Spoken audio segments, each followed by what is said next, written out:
नमस्कार दोस्तों, मैं आपका भाई डांसर धोनी सर। अगर आप मेरे चैनल को सब्सक्राइब नहीं किए तुरंत के तुरंत सब्सक्राइब किए। तो चलिए आज का देखते हैं न्यू वीडियो।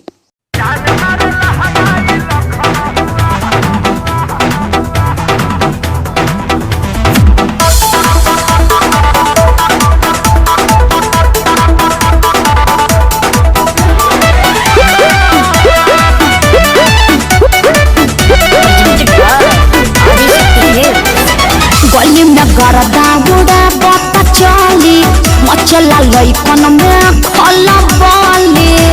अरे बाबू हाय, गली में गरदा बुड़ा बता चली मचला लइकन में खला बोली। मारलेनी सेंट जब हम कम कौआ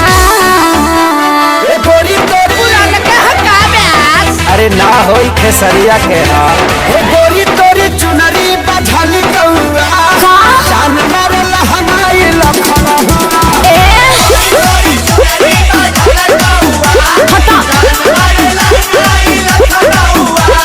हम का करी।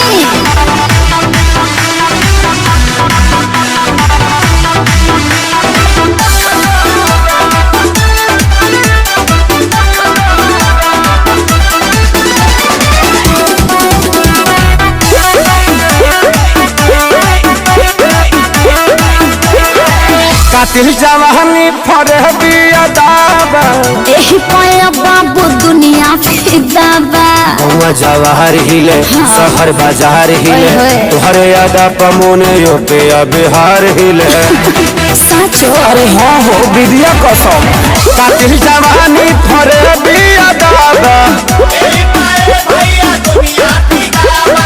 लगता कि पीछे आई ना बड़ा जैसी पौवा। अरे मुंह महक रहा है, हटिए। अरे रजनीगंधा तुलसी खाए है न रे गोरी तोरी चुनरी बझल कौआ जान मारल हमाई लखना चल हटा।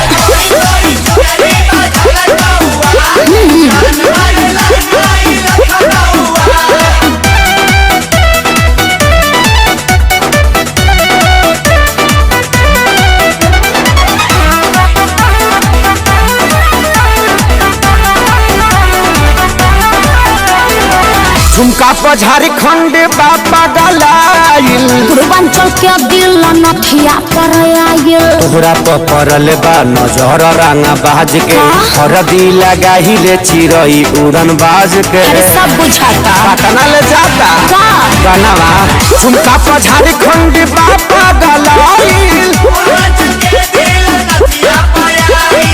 अखिलेश के सारी ढेरों बोली जनी रहुआ।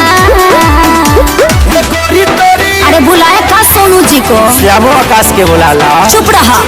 गोरी तोरी चुनरी बझल कौआ जान मारल हमाई लखना न मनबा। अरे मुआ का प्रेजेंटेड